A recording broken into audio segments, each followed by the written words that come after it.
The sound of the slap cracked across the Georgia morning like a dry branch breaking. Private Diana Grace Foster's head snapped sideways. A thin, bright line of blood instantly welled on her lower lip.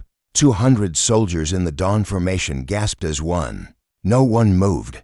No one breathed. The only sound was the distant cry of a mockingbird. Indifferent to the human rupture below. Staff Sergeant Derek the Hammer Holloway stood trembling, his open hand still extended, his face a mask of pure, unadulterated rage. He was 6'2" of coiled aggression, his uniform starched into knife edges, a scar slicing through his left eyebrow.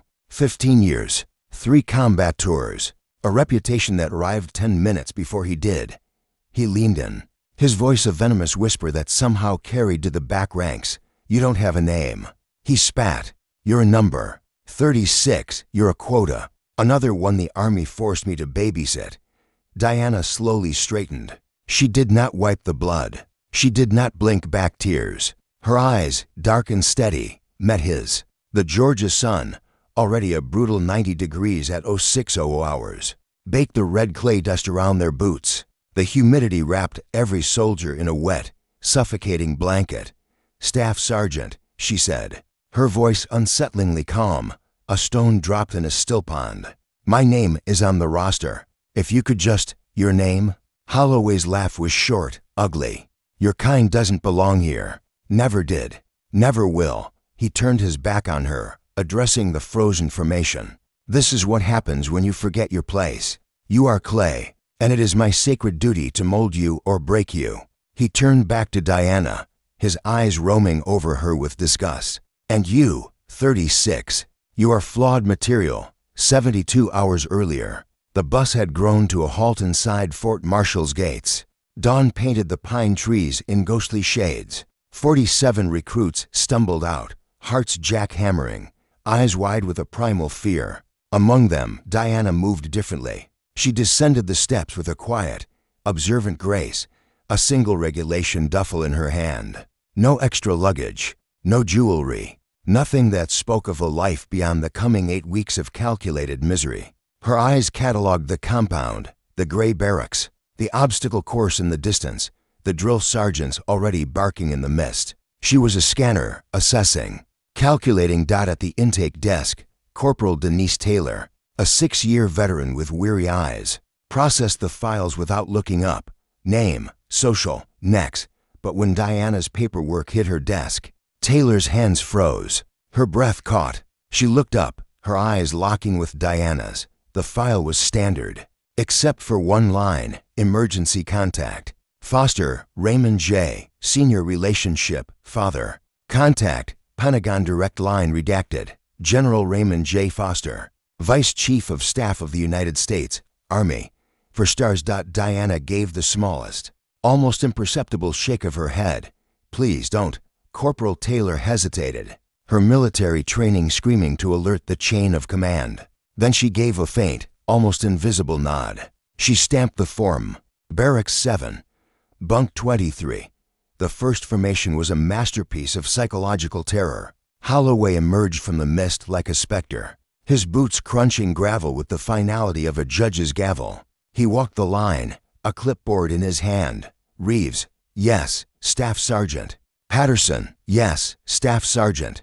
A name, an acknowledgement, a grant of basic humanity. He stopped in front of Diana, looked at his clipboard, looked at her. A slow, contemptuous smile spread across his face. He didn't read the name. "Recruit 36, row 3, position 6.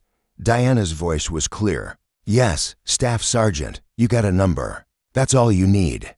That's all you are, by the second day." A contradiction emerged that seemed to infuriate Holloway to his core. Recruit 36 wasn't just keeping up. She was excelling. Obstacle course, she finished 12 seconds faster than anyone, then went back to help a struggling recruit over the final wall. Rifle qual, expert rating, tightest grouping the range master had seen in years. Written tests, flawless, and Holloway's response was to erase her harder. At morning inspection, he stopped before her. Her uniform was impeccable, boots shining like obsidian. "Your boots are a disgrace." 36, Staff Sergeant, I shine them to regulation. Did I ask you to speak? He roared, spittle flying. Drop, give me 50. She dropped into the red clay, the damp earth staining her uniform permanently. She did 60 perfect push-ups without a sound. When she stood, her eyes were unchanged, clear, unbroken. The isolation began subtly. In the mess hall, if anyone moved to sit with her, Holloway's voice would cut through the clatter. You want to eat with the quota case? Enjoy the extra duty. Soon, an invisible radius of empty chairs surrounded Diana at every meal. She ate alone, an island in a sea of fearful conformity. The night before the slap, Holloway made his move. For 100 hours, the door to the female barracks exploded inward. His flashlight beam pinned Diana in her bunk. Up 36. Contraband inspection. He tore her footlocker apart, hurling meticulously folded clothes into a heap. Then he found it. Her personal cell phone, tucked beneath her socks. A triumphant, predatory grin split his face. Violation of Regulation 670-1, recruit. Cell phone in barracks during training cycle. He pocketed it. The device containing weeks of voice memos, photos, evidence. You're nothing now. No proof, no voice. Just a number, in the darkness, as he stormed out.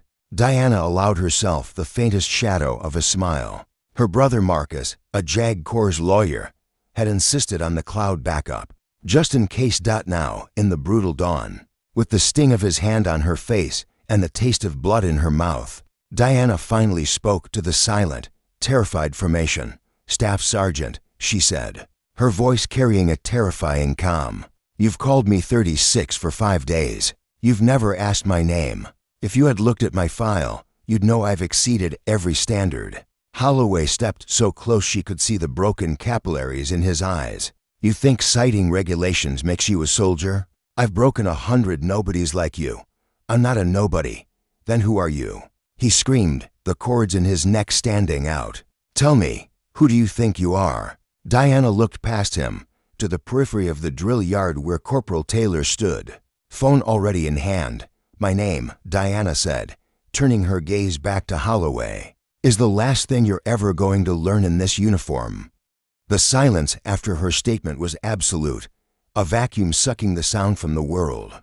Holloway's rage momentarily flickered, replaced by a sliver of cold, tactical confusion. She wasn't crying. She wasn't broken. She was waiting. He recovered, puffing out his chest, addressing the formation, trying to reclaim the narrative. You see, insubordination, a failure of spirit. This is why we have standards.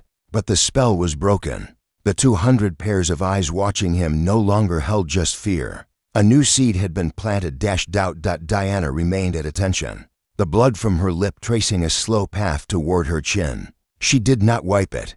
It was a testament, a scarlet exhibit in the morning air, unseen by Holloway. Corporal Taylor had already slipped away, behind the motor pool shed. Her hands trembled as she redialed the number from the confidential file. It rang once. Sir, it's Corporal Taylor, at Fort Marshall. It's happening. He just struck her, in front of the entire company. A voice, deep and calm, like stone settling, came through the line. Is she injured? Blood, her lip. But she's standing, sir, she's not backing down. A pause. The package is 3 minutes out. Let him hang himself. Back in the drill yard, Holloway, sensing his control bleeding away, escalated. He pointed a shaking finger at Diana. You think you're clever? You think this is over? You're confined to barracks. No meals, no contact. You will sit in that empty bay and you will contemplate your failure until I decide you're fit to rejoin the human race. It was an illegal order, cruel and unusual punishment, a clear violation. Everyone knew it. No one spoke. Diana simply nodded. Yes, Staff Sergeant. Her acquiescence enraged him further. It was a refusal to play her part in his drama of dominance. He stormed toward her, stopping inches away again. His voice dropping to a hateful growl meant only for her. You will quit. You will cry. You will get on that bus home. I will make sure of it. Before she could be marched away, the distant sound began. Not the normal bass hum of generators and distant training, but a growing, synchronized thrum. Tires on asphalt, moving fast. to fast for base traffic. Heads in the formation twitched, eyes darting toward the sound. Holloway heard it too, his head cocking like a dog catching a strange scent. From around the corner of the headquarters building, they appeared. Not one, not two, but four black Suburbans with government plates, moving in a tight, urgent convoy. They didn't slow for the drill yard entrance. They bumped over the curb, kicking up red dust, and skidded to a halt in a perfect line, 20 yards from the formation. Doors opened simultaneously if her colonels stepped out. Their uniforms were a vision of terrifying authority, pressed to surgical sharpness, ribbons cascading like fields of color. They moved as one unit, their faces set in expressions of grim, institutional purpose. Colonel Patricia Vance, Inspector General's Office. Colonel James Beaumont III, Fort Marshall Post Commander. Colonel Helen Richardson, Staff Judge Advocate. Colonel David Morrison, Equal Opportunity. Holloway's blood drained from his face. His mouth went dry. For full-bird colonels did not materialize at a basic training formation at 0610 hours. This was an extinction-level event. Colonel Vance walked with deliberate, measured steps directly toward Holloway, her eyes bypassing him as if he were a stain on the ground. And landing on Diana, she stopped before the young private. "Private," Vance said, her voice crisp, clear. "Your lip is bleeding. Minor laceration, ma'am." "I'm functional." Vance's eyes, sharp as flint, scanned the wound. She did not touch Diana. She simply turned, slowly, to face Staff Sergeant Derek Holloway. The entire weight of the United States Army's justice system seemed to pivot with her. "Staff Sergeant Holloway, ma'am." He barked, snapping to a ramrod attention, a desperate attempt to cling to protocol, at ease. The two words were a dismissal of his entire persona. "I am going to ask you one question. You will answer it truthfully, as it will be the first official statement in your court-martial proceedings." Holloway's knees threatened to buckle. "Court-martial?" he whispered. Colonel Vance ignored him. "The recruit you just struck, the one you have been training for 5 days." She let the silence stretch, each second a hammer blow. "What is her name?" The question hung in the thick air. 200 recruits leaned forward. The four colonels stared, unblinking. Diana stood, a quiet pillar. Holloway's mind raced, tumbling through the paperwork. The rosters he never truly read, the faces he had deliberately refused to see. He saw a number, 36. He saw a quota. He saw a problem to be eradicated. He opened his mouth. A dry click. She is recruit 36, ma'am. Third row, 6th position. A profound, disappointed silence followed. Colonel Morrison, Equal Opportunity, stepped forward, holding a thin file. "Her position is not her name, Sergeant." He opened the file. "Recruit 36, actual name, Private Diana Grace Foster." Holloway blinked. "Foster, a common name." "Nothing." Morrison continued, reading as if from a eulogy. "Graduated magna cum laude, Howard University. Emergency contact, Raymond J. Foster, Sr. Relationship, father." He looked up. "Rank, General. 4 stars. Position, Vice Chief of Staff of the United States Army." The words landed not with a bang, but with a terrible, final stillness. The color truly left Holloway's face now, a sickly gray. His eyes widened, the furious certainty draining away to be replaced by the hollow, yawning chasm of utter ruin. He swayed on his feet. He turned to Diana, his expression one of incomprehensible betrayal. You didn't tell me," he choked out. Diana finally moved, taking one step forward. Her voice was not loud, but it carried the weight of the truth he had refused to see. "You never asked, Staff Sergeant. My name was on your roster, on your clipboard, in the file on your desk. For 5 days." She paused, letting the scale of his willful blindness sink in for everyone. "You didn't want to know my name. You needed me to be a nobody, because it's easy to break a nobody." She turned to face the formation, her voice strengthening, rising to address every single recruit who had watched, who had stayed silent, who had been complicit through their fear. "This isn't about my father," she said. And the yard was so quiet you could hear the rustle of her uniform sleeve as she gestured. "It's about the fact that he only sees his mistake now, because my nobody turned out to be a somebody. How many real nobodies has he broken?" How many people without a 4-star general in their family have quit, or cried, or been erased because he decided they were just a number? She looked back at Holloway, who seemed to have shrunk inside his uniform. You didn't lose your career because you hit a general's daughter, staff sergeant. Her final words fell like stones. You lost it because you hit someone, and you still don't know her name. Colonel Beaumont, the post commander, stepped into the space between Holloway and the formation. His voice, when it came, was the sound of a door slamming shut on a 15-year career. Staff Sergeant Derek J. Holloway, you are hereby relieved of duty, effective immediately. Charges will include assault under Article 128, cruelty and maltreatment under Article 93, and conduct unbecoming under Article 134 of the UCMJ to military police officers materialized. Their faces neutral. They flanked Holloway. The ritual was swift, humiliating. They removed his distinctive drill sergeant hat, the brown round, from his head. Then, with precise, symbolic finality, they used a multi-tool to pry the revered drill sergeant identification badge from the center of his uniform breast. The soft pop of the fasteners giving way was the loudest sound in the yard. Holloway stared straight ahead, seeing nothing, a man already in a prison of his own making. As the MPs led him away, he passed Diana. He stopped, his eyes pleading, searching for a mercy he had never once offered. Private Foster, I didn't know. Diana met his gaze. There was no triumph there, no gloating, only a profound, weary clarity. That's the tragedy, Staff Sergeant. You were never supposed to need to know who I was to treat me with dignity. The uniform was supposed to be enough. He was led away, past the rows of recruits, who now looked at him not with fear, but with a new, sober understanding.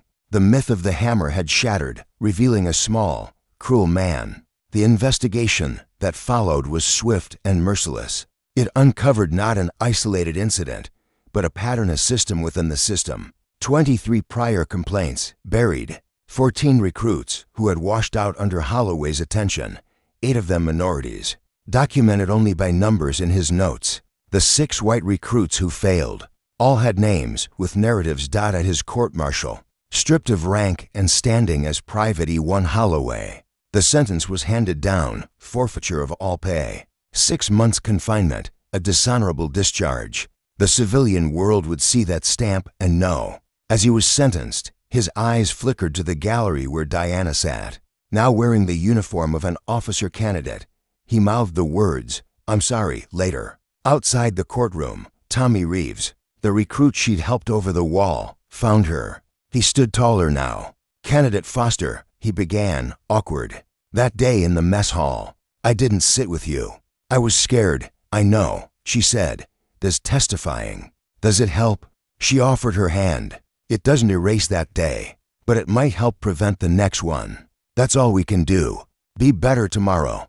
Corporal Taylor was summoned to General Foster's temporary office, convinced her career was over for violating confidentiality. Instead, she found a commendation and a transfer to the Inspector General's office. "We need people with the courage to make the call," the general said.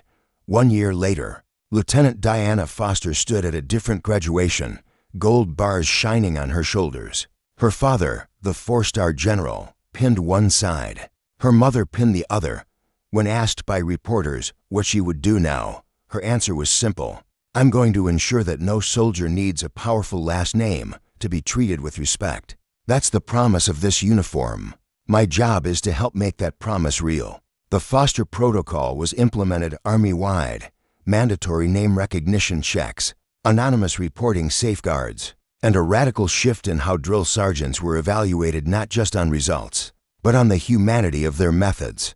Harassment reports increased, not because abuse rose, but because silence had been broken. This story isn't about revenge. It's about recognition. It's about the simple, devastating power of a name.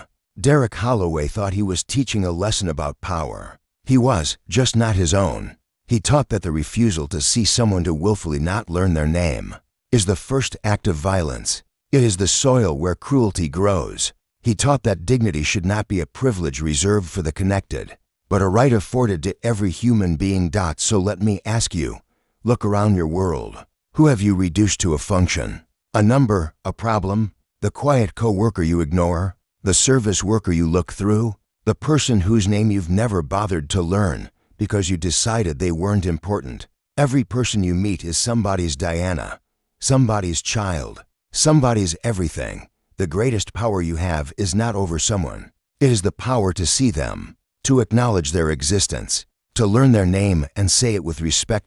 Because in the end, we are not titles. We are not positions.